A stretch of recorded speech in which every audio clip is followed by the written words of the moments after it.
Well, hey friends and neighbors, this is Chuck out at Sheraton Park Farms. Welcome back to the farm. So today we want to show you the whole deal. Piglet to pork chop, birth to bacon. We've got some brand new piglets. We're going to do a little piglet update. We're going to show you the setup that we're using on our feeder pigs that we are really liking. And we've also got some animals that are ready to go to the butcher. So hang out with us. We're going to show you cut sheets. We're going to show you piglets. We're going to show unloading. We're going to show how we raise them out on pasture, the whole deal, soup to nuts. So hang out with us for a little bit. Let's talk all things pigs. All right, so this is the piglets. This is where the whole deal starts. Well, these aren't piglets. These are the moms. So real quick, we've got 3 moms here that have either had babies or this big black girl here, she's still set to have. This one here, she had her litter about a week ago, and we lost them all. I'm not going to give you numbers because we're still running our hat contest. Tell me in the comments down below how many piglets these 3 girls will deliver all together, including stillborn. We're counting deliveries, not live deliveries, total deliveries. How many piglets these girls are going to have, and the people that get the number right, we'll do a random drawing, and we'll send you a Sheraton Park Farms hat. So she had piglets, lost them all. Bad weather. I roll, I'll just tell you, I rolled the dice. We did not move her down to the barn. We left her out here with some hay. We knew we had some cold rain coming. Thought we were going to she was either going to get ahead of the rain in terms of having them and they all surviving, or at least getting big enough to survive, or she would have them after the cold rain and everybody would be okay. I messed up. We lost all her piglets. This girl here, all the live births she had are still here. She did have a couple of stillborn. She had some stillborn, but all of her live births are still here. There was about, Sonner, what, 48 hours difference? Yeah. There was about 48 hours difference between when she had hers and she had hers. She had her piglets as the rain was stopping and as the temperature was coming up, and they've all survived. Of course, now she built her nest in a horrible place. We'll show you this other one's nest in a minute. And then this girl here, she's due any day. Checked her this morning, still not in milk. But that's not what we're here to see.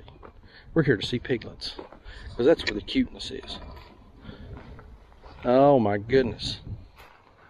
Look at all this bunch of piglets. Hey, mama.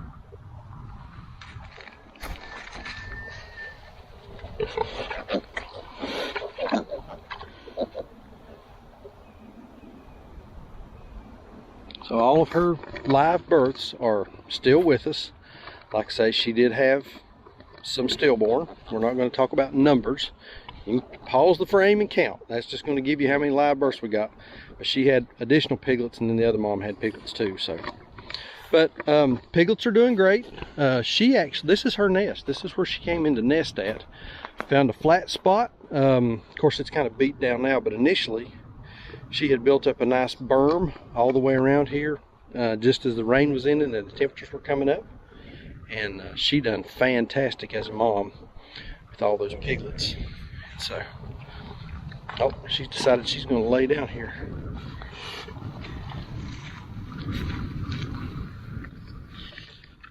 All right, Mom, you can go ahead. They're out from behind you. There you go. So that's a good mom. Goes down on those front knees, and then she waits on the piglets to get out of the way before she plops on down. On piglets, if you can get your piglets through typically about the first 72 hours, most of them are going to make it. That first 72 hours, their mobility is somewhat limited. Pigs don't see very well anyway. They're really small. If mom does lay or step on one, it's a certain tragedy. But if you can get them through about that first 72 hours, you're gonna retain most of your piglets that are born. So these are I've had a bunch of emails, comments, phone calls, Facebook messages about selling piglets. We don't know if we're going to be selling piglets or not. Right now, the answer is no. I do have a consulting customer that we have contracted for piglets as part of the consulting deal. So we're going to have to wait and see how many piglets we end up having. This mom here, we're sitting with 12 live. We don't know how many this big black mom is going to have once she has hers. And believe it or not, in this feeder group, there's another feeder group over here. We think we've got 3 over there that are pregnant. So once we have all these piglets and we get to weaning and we know what number we have, Sandra and I are going to have to sit down and figure out, okay, how many pigs are we going to need starting, I guess that's going to be like the November time frame, ain't it? Over winter this year? Yeah. We'll need to know how many pigs we're going to need to be able to process November, December, January, February, March. And that March time frame is going to get into preparing for markets. So we'll need to know we'll need to calculate how many pigs that is, how many live births or how many piglets do we wean, subtract that number, and potentially that's the number that we'll have to sell. But as of right now, we're not even close to having piglets to sell, are we? Yeah. Yeah. So those of you that have asked, stay tuned. Stay tuned. I'm going to make a broad statement right now. No, I do not have any piglets to sell, but that may change as we get into, you know, over the next couple months. We'll just have to wait and see. But yeah, that's a pretty little pig. That's a little boy, ain't it? Yeah. Yeah, a little boy. Pink. I've not counted males or females here. There's a bunch of males in there, I can tell you. That's a little tank right there coming up on that. Man, look at that thing. That rounded off head, flat back. I ain't gone wide in the front. Son of a gun. All right, so this is the piglet piece of the Piglet the pork chop here. So yeah, got some more to come, but these guys are doing great.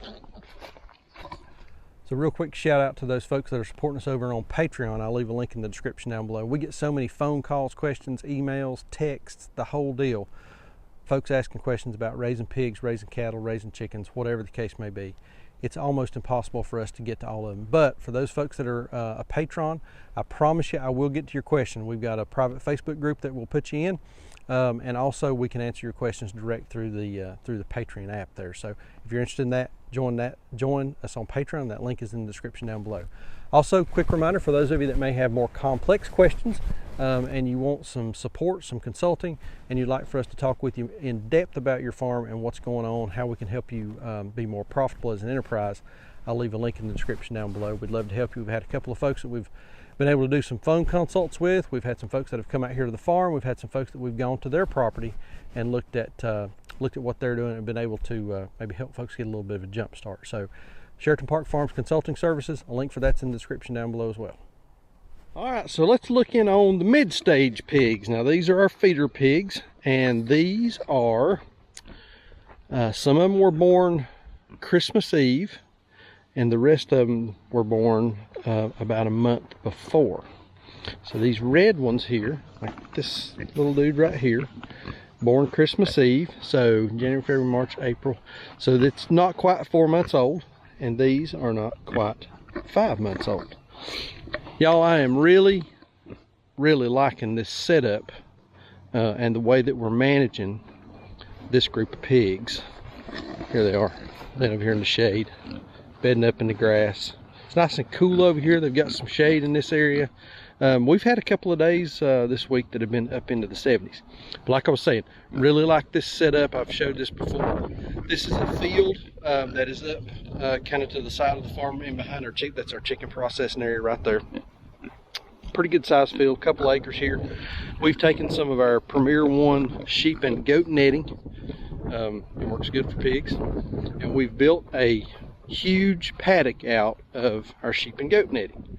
Then we've divided the paddock off with some cross fencing, and then we've split it down the middle, which gives us 6 different paddocks to run these pigs through. We're leaving them in a paddock for 7 days. Only 7 days. They've been in here for 4 days right now, so they've still got about, let's see, no wait. Yeah, they've been here for 4 days, so they got 3 days to go. You can see what they do to the grass. They mash it down. They do eat quite a bit of the green material. And we got a few bare spots. This is where we were driving the side by side during the winter. And then there's some areas around the trees where they kind of, you know, fluffed it up and rooted it out a little bit. And it's a little bare, but that's okay. 90% of this is still covered in green forage. That's what we want. We want to keep the forage on here so that we don't get wash, we don't get erosion, and it gives the pigs, you know, some green material to eat. So been here for 4 days. Let me show you a little contrast. This is the paddock that they just came off of over here. You can see there's a little less green material over here. A few more bare spots down there in the far corner where the drinker was. Up here where the drinker is, we had the drinker turned over yesterday, so we're getting a little hole here. I'm not going to worry about it because they're going to come off this in a couple of days. They're not going to be here long enough to dig that hole that's big enough to bury a Volkswagen in. So this is fine, and they need a little mud. You know, these pigs, they can't sweat. They need a little mud to roll in, cool off, keep the flies and that sort of thing off of them. But we were down here for 7 days, and then we came to this. And you can kind of see what we've done in 4 days. Now, prior to this paddock, they were over here. A few more bare spots over there, but the grass is really coming back in nice and thick and lush and green. So that disturbance, that manure is working well. This is where they'll go in 3 days. And this grass over here, and I wish I had the cows up here right now. This grass over here, this is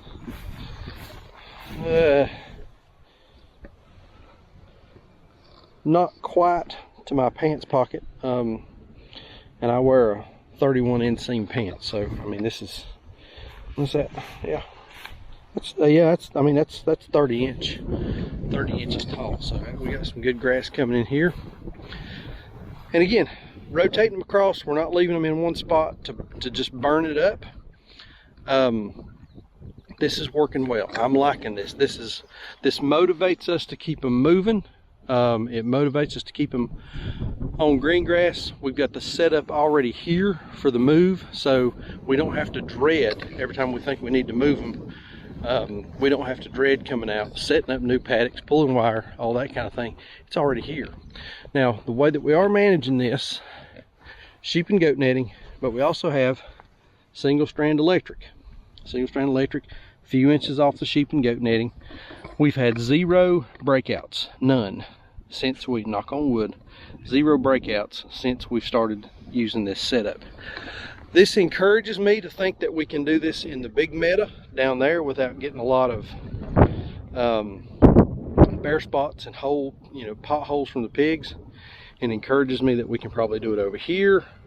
We've got pastures back in behind the farm back there I think we can go to. We've got pastures up there on top of that hill coming down where we've been running cows. I believe this opens us up to be able to graze these pigs in different areas that are not wooded, easy to get to, with water, and still not get that moonscape area by leaving them in a spot for too long. So enjoying this, and they're a little hot, but they got water, but enjoying the sun today out here in the shade laying around. What you doing? I'm sunning with the pigs. Sunning with the pigs. Nice to sit there and watch them, man. Yeah. And something else I think I'm going to do, I went to one of the farm supply stores that we use yesterday and bought 100 pounds of sorghum Sudan grass. I believe we're going to come back and overseed this probably tomorrow, and hit these with that sorghum Sudan grass on these bare spots in this one and the last few that they've been on, as a little bit of a cover crop. And I think it'll work better here because the pigs will still have a couple days to step on it and mash it in the ground and get that good soil to seed contact. But try to grow some forages back on this, and I think I've seen folks do that. I think it's the way, and we've tried it and it does work. So we're gonna give that a whirl and put some more forage out here and see if they can help us grow even more grass. Somebody's fixing coffee this morning. Why is this odd that you're fixing coffee this morning? What are you doing? I only usually make coffee on Sunday morning. You do coffee the rest of the week. Why did you did you put salt in that? I did. Why did you put salt in the coffee? Just a very small pinch of salt. Makes it taste really good. Okay. Just a little bitty bit. Just a little taste.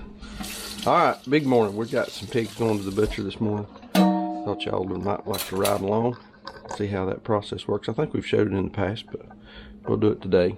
Somebody was going to go, but I've talked her out of it. She's not feeling Somebody's good. hijacking my break from the farm. This is usually the time I get away from the farm, but I'm not getting it this time. Yeah, but somebody's feeling crummy today. So, Oh, I'm all right. so I'm going to take care of taking the pigs. You need to get to feeling better. All right, so real quick, one of the most important things that we do before we go to the butcher is fill out a cut sheet. So, Yeah. You're the cut sheet expert. The line in here is terrible. That. I know the line in here is terrible. Well, it's all right. So these cut sheets are from our processor down in Gibsonville, and they're Piedmont Custom Meats, and they are an excellent provider for our animals. So the way they lay their cut sheet out is they go from the front to the back. So this is the shoulder. And then you can tell them if you want bellies or bacon. You can tell them if you want shanks or if you want all this stuff ground. You can see right up through here. You pick what you want them to cut, and they will take care of it. And if they have any questions, they always call me and talk to me about it. The regular cuts like pork chops, bone in or bone out, tenderloins whole or sliced, things like that. That's on the front of this cut sheet. And then if you have any special requests, you put them over here in this little column. And then on the back side is where we decide what types of sausages we want, what flavors we want, and also how many pounds of each we're requesting. And does each animal get a cut sheet? You can do each animal on a cut sheet. We're at the point now to where we're taking 6 hogs this morning, and I have 2 cut sheets. One of those cut sheets has shoulder roasts on it and bacon, and then the other cut sheet has grinding the shoulders and bellies. I'm having some bellies cut into 2-pound packages. So if you have, say you're taking 6 hogs and you want them all cut the same, you can just use one cut sheet. So this morning I've got 3 hogs that I want cut into shoulder roasts and bacon, and then I have 3 hogs that I want to grind the shoulders and do bellies. So that's how we do it. All right.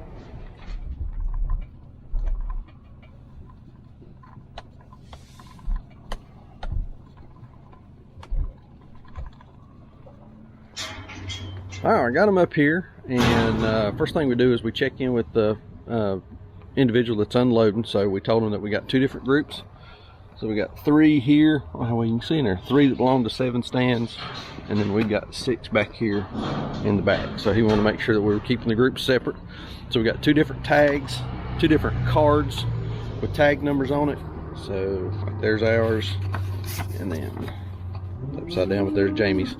So we know which numbers for the animals to put on the cut sheets, so that we keep our animals and Jamie keeps his. So we're making us a pen ready. They've got a real nice setup here. We'll just open the door, they walk down, walk in the alleyway, and sit in the pen until they're ready to go up into the processing building. So one thing we really like about this processor is these guys are always very gentle with the animals. There's not a lot of cowboying, not a lot of noise, not a lot of hooping and hollering and all that kind of stuff. They're very gentle, and they use the animals' natural tendencies to move them through the process. This facility was actually designed, it's based on a design by Temple Grandin. So it's a really nice design, low stress on the animals, and you know, that's what we want. We don't want to stress the animals here at the very end. All right, there it is. You know, those piglets are doing great. We still got that 1 mama to go. And remember, we've got our free Sheraton Park Farms hat contest running right now. Those 3 moms, how many piglets do you think they're going to have all together? All 3 moms combined, how many births will they have? And we're counting everything. We're counting stillborns, live births, the whole deal. Leave me a comment down below. The person that guesses the number right, we're going to put all those names into a hat, draw it out for a free Sheraton Park Farms ball cap, no extra sweat. We'll send you, I promise, I'll send you a new one, not one that we've been out here wearing on the farm. So Like we always say, please keep us in your prayers. May God bless you and your families, and we'll see you on the next video. Thanks.